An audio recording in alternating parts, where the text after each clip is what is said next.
Will J.J. Abrams be filming the new Black Superman? And are the MTV Movie Awards just like the Golden Globes? Let's do that and more.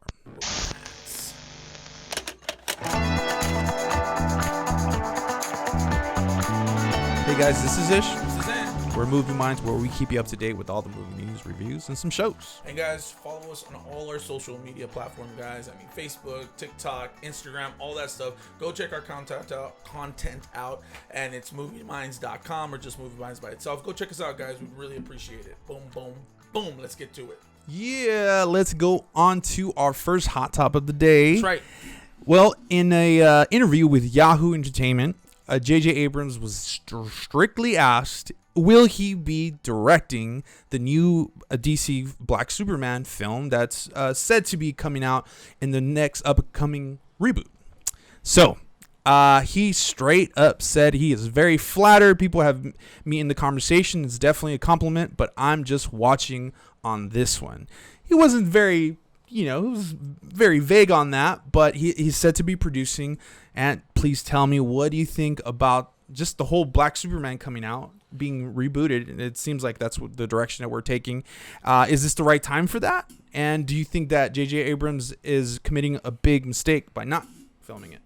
Well, let's just start with the first one, right? Is it a good one to reboot this film?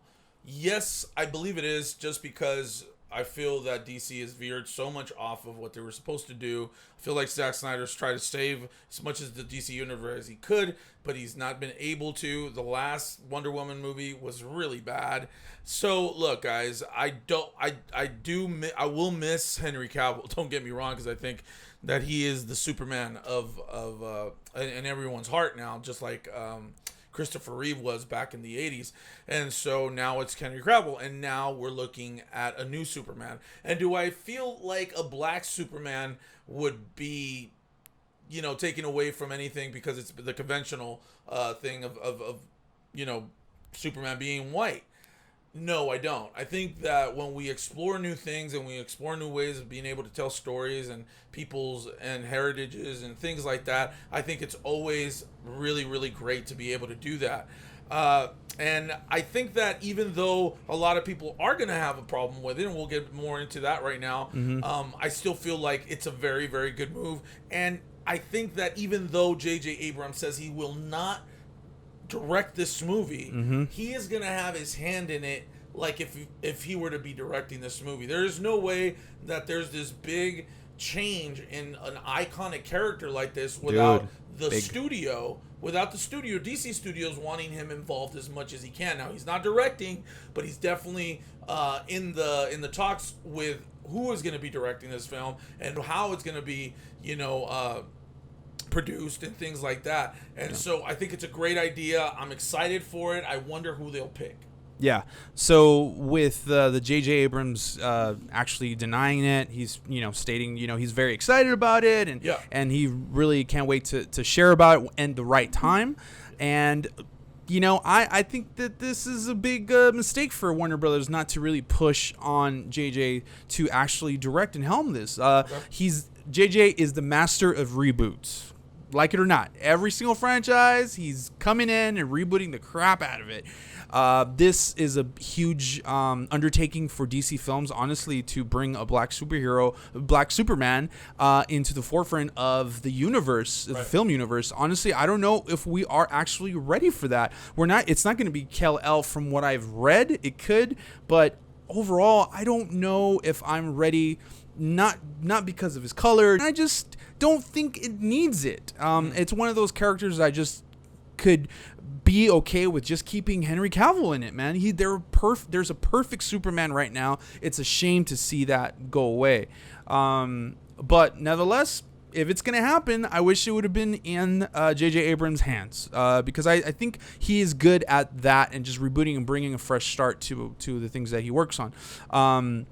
I think there might be some time where in the future where they do reconsider that, because JJ, it would be in the perfect hands, to be honest with you. So let's see what happens. Well, let's not forget that JJ is a very busy man, and the reason why he's probably not doing it is because he has a lot of other projects that he's working on, which is very, very something that's very viable as to why he's not doing it. But producing, don't get it twisted, guys. The people that are producing movies are they're very much involved, depending on the kind of producer that you want.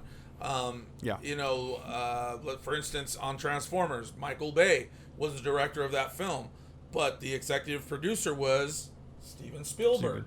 And that movie, don't get it twisted, guys, it worked a lot because of Steven Spielberg's hand in the movie and how to tell the story and how to, you know, show that those kind of robots coming to life. But we will see what happens. Yeah.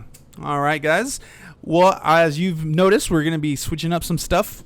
Now we're going to go on to Worthy Mentions. Your Worthy Mentions, guys. We got the first trailer at the MTV Movie Awards for the G.I. Joe spin-off character, Snake. What'd you think, bro? Dude, I like Henry, the actor. Henry Golden is a star. I know that he's kind of made some big mistakes in the past, but right now I'm positive that this is going to be his time to shine. I think this is a great casting. Can't wait to see G.I. Joe. I actually really am a big fan of the franchise, as corny as it is. I like it. I watched the cartoon when I was a kid. I didn't really watch the movies when they came out because I wasn't a very big fan of those films, or at least the first one I wasn't too much. But, you know, I really did like the trailer. I enjoyed it. It looked like they're going to take the lineage that they know of Snake and go back and really tell his story. So I'm excited about that. So we'll see what happens. Yeah. In other news, we also have 2 new people joining the Indiana Jones film with Harrison Ford. And so these people are named Shawnette Renee and Boyd Holbrook. They've done some movies with the director of Logan, which is the director of the Indiana Jones. And how do you feel about that? I can't really remember her in anything, but I am a humongous fan of Boyd Holbrook. He is awesome. He has some badass, like, rugged feel to him. I love him in Narcos. Like I'm actually starting. Yeah. Logan. He's a great villain. Yes, freaking great. But him in Narcos is legendary. He's actually the protagonist on that, dude. Oh my gosh, dude, he's so freaking good in it. Anyway, this is a perfect. I could totally see him in the Indiana Jones world as the villain, the main antagonist. So let's do that. Yeah, I'm excited. So also, good. Our friend is coming back as well for Indiana Jones to score the film, which is I'm sorry, John Williams is gonna, you know, make the music for Indiana Jones again. So that's super exciting. So please stay healthy. I am on board. I know he's pretty old. I am on board for that. Yeah, so in other news also, guys, we have Emily Blunt squashes the rumors about her and her husband, John Krasinski or whatever, that they're going to be the new Fantastic Four couple. You know, the Mr. Fantastic and the Invisible Woman, Susan Sue. She debunked these rumors on the Howard Stern show. She did more than that, man. She totally obliterated the comic book genre, really. She says she's tired of it. She's like bored. I didn't say it that way. She's like bored. I didn't get it that way. Yeah, it was kind of like, man, like a slap in the face to the thing, man. It just seems like she just is not interested in any of it. So they asked her if it was beneath her, and she said no. It's not that it's beneath me. It's just that I'm not into those characters that when she finishes watching them that she feels kind of cold. She feels like she didn't watch something with in depth. But she did say that if they were to offer her a very interesting superhero character that was really cool and that she thought it was just amazing, that she would definitely get in it. Because I don't know if you guys knew this, but they offered her the role of Black Widow before Scarlett Johansson.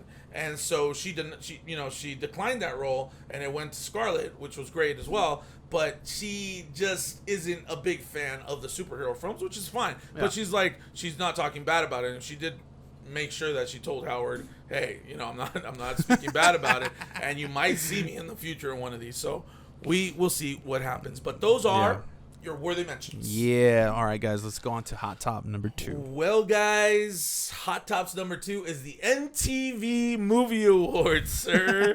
I watch them because ever since I was a little boy, I've been watching the MTV Movie Awards. Yeah. Leslie Jones hosted the 2021 MTV Movie Awards. What did you think about the show? And have these awards lost their magic? through the years? So this is a question for you because unfortunately I have not seen the MTV Music Awards. Okay. I mean, TV and Movie Awards. But it's huge fan of them. In the past, I grew up watching them, of course. As a matter of fact, to be quite honest, I didn't watch the Oscars as much as I did watch the MTV Music and Movie Awards. I didn't watch the Oscars. So there were something that I have watched before, but definitely this is more along the lines. We are not professional critics. We are coming to you like if we're a consumer and we love this type of material. We're passionate about this material. You trust me. We're doing our work here, and this is something along the lines that we are really passionate about. And even though I have not watched it, I know who won, and this is what I'm talking about. So why don't you answer your question? Look, I watched the show, and even though I really do like Leslie Jones, and I think that she's a very funny woman, I just felt like she tried a lot hard. There was some stuff that she did, especially the WandaVision stuff, because instead of, how WandaVision goes back and does like I Love Lucy, and then she does, all those kind of different sitcoms, which were very Caucasian based. She did the African American based sitcom. So she was like Martin? She went back to Martin? No, she went back to the Good Times. Oh, that's cool. And then the Jeffersons moving on up. That's cool. That's cool. And so she did these skits that were pretty funny. It didn't work out though? No, those skits were really good. It was just when she was live, it just didn't seem like it was the top caliber comedic, like when you see a Chris Rock up there. Yeah, she's just not a great stand-up performer, to be honest with you. That's my opinion. I'm used to that. I'm used to people being up there that know what they're doing very much. And this was more of a closed kind of thing because of COVID and things. But you know what? It was good. It was pretty good. I didn't enjoy it the way that I usually enjoy it. It felt more like, okay, I'm watching a TV show tonight instead of like, oh shoot, okay, these are the MTV Movie Awards. But we did get Best Villain. They picked WandaVision over this is the one that they got right with Catherine Hahn as Agatha. She won Best Villain, and then the Best Comedic Performer went to Leslie Jones, the host for Coming to America. And then we have the Best Hero, and this is where I got a little pissed off, okay? Okay. Because I know we what you're have gonna say. Anthony Mackie, which is the Falcon. Okay. And then we have Gal Gadot, Wonder Woman. Then we have Pedro Pascal, the Mandalorian, okay? I'm like, the Mandalorian should have won this. Dude, yeah, for Best Hero? Best Hero, dude. yes. The Dad of the Year. The Mandalorian, guys. But guess who it won? Who it went to? Anthony Mackie. Anthony I saw. Freaking Mackie. Yeah, I can't. I don't know why. Come on, guys. We all could agree on this.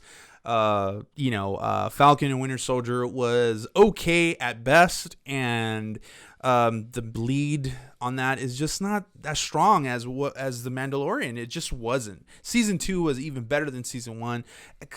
Come on, guys. Like, seriously, what the heck, dude? And this was also going to get you best performance in a show. We got Anya Taylor-Joy on Queens Gambit. We have Elizabeth Olsen in WandaVision. We have Elliot Page for Umbrella Academy, just to name a few. Yeah. I really, really thought, I really wanted for Anya Taylor-Joy to take this. Me too. Because I think that she did something incredible that no one else has done. Yet, Elizabeth Olsen took it for WandaVision. Yeah, and that was another. I mean, I totally get why everyone loved WandaVision, but come on, have you seen Queen's Gambit? Jeez, it's amazing show. Please go watch it if you haven't, and you will see that they're wrong. Best performance for a man in a movie. Well, Chadwick Boseman took that, and I'm glad that he at least took that. Was cool. I like that. Instead of little nod there. That was cool. The best show on TV. Best show. WandaVision took it. And best movie, Always and Forever, To All the Boys, Always and Forever. So look, guys, the fact of the matter is that a lot of these shows got a lot of these awards went to a lot of the WandaVision and a lot of the like the Winter Soldier stuff. I almost feel like they're the only ones that could show up, and they gave it to them. That's why I got a sense of almost a Golden Globe kind of thing. Of course. So I feel like it's already preordained on who it is. It's not really the voters who's voting, because the MTV Movie Awards, they are it's them. The people. It's the people that supposedly are voting for. Oh, that's right. They do this whole thing online and stuff like that, right? Yes, they do all that stuff. Okay. But I don't believe it, dude. I don't believe after this show right here specifically, I don't believe it. Look, it was just too, but now now we have a lot of kids voting also. So it could have been just them because they're not watching Queens Gambit. They're not watching all these other shows. Which is probably right. MTV is for the younger 14, crowd, for sure. 16 based, Yeah. So maybe people watching reality shows all day. Exactly. But the show was all right. Snoop Dogg DJ'd it, which was pretty cool. Mm-hmm. And, I got left with, just an about it. But I did enjoy it for what it was, and I'm glad to see some of the artists that came out there. The Cobra Kai came out there too and stuff. So it was pretty cool. But that was your movie MTV Awards. Anyway. Yeah, guys. All right, guys, let us know what you think down below. All right, so we're going to go right into streaming and chilling. Yeah. All right, this week we have one movie that came out on Amazon. Oh, no, I'm sorry. On HBO Max. HBO Max keeps on giving, man. It's a gift. Those Who Wish Me Dead with Angelina Jolie. She's back, guys. A teenage murder witness finds himself pursued by twin assassins in the Montana wilderness, with the survival expert tasked with protecting him, and a forest fire threatening to consume them all. This premise of the actual film is pretty interesting. I did enjoy a lot of little special things here and there about the film. That's the factor X in the whole thing, like just the premise of being in a forest fire and seeing how that all connected with this witness that he's a kid. He's running away from assassins that actually killed his dad. So what you think? Well, I watched the movie and I wasn't expecting much. Obviously, when I watched the trailer, I didn't get that intrigued in it. I wanted to watch it because, it's one of those movies that I'm intrigued with because of firefighters and how they do that. And I know that a lot of the times, a lot of the movies just get a bunch of stuff, a bunch of research they do so that they can make it very, very close to what actually happens in forest fires. Yeah. Angelina Jolie is great as always. Love her. Yeah, she could do no wrong.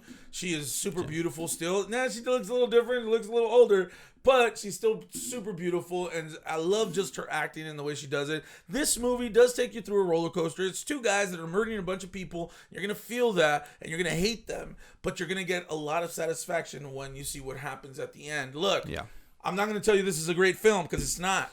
Mm-hmm. But it did serve its purpose. Yeah. One of the things that I don't understand is I know that the Medea guy, what's his name? Taylor, I forget his name. Taylor Perry. Tyler Perry. There you go. He comes out. Tyler Perry. He comes out. I don't even know why. I don't know why because they don't even explain it. Yeah. They don't even explain it. I thought that was just stupid. I thought it was a missed opportunity there to be able to close off or give closure to that character, and they didn't.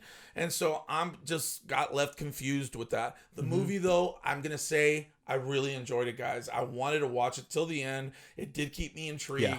It was very, very good. Angelina Jolie, like I said, is great. The little boy that plays alongside him is good as well. Yeah. I liked seeing John Bernthal from Walking Dead. Great. He's great. He's so good. And then Aidan Gillen, which he's from Game of Thrones. He was really good too. He's one of the assassins. I love the casting per se. I know the Tyler Perry thing was a little off, but everything else was really spot on. Angelina Jolie really worked well with the cast. Yeah. I like that a lot, and that's why I gave it a really solid B-. I liked the film. Cool. Yeah. I'm gonna go ahead and give it a B. That's what I also. I thought it was a good film. It kept me intrigued throughout the whole thing, and I really wanted to know what happened at the end. Yeah, I didn't mind it at all. Good for you, Angelina Jolie, for picking actually a good action film. I just started it for a minute just to see, and I got hooked in. Yeah, it's a good hook. It's good. Yeah. So anyway, that is your streaming chicken. Check it out, guys, on HBO Max. Yes. All right, guys. Thanks for joining us. Yeah, guys, don't forget to go and subscribe to the channel. Also, check us out on all our social media platforms and drop a comment and tell us what you guys think about what we said today about all the subjects. Okay, guys? Yeah. Thank you for watching, and like always, and as always, stay moving minded. Yeah.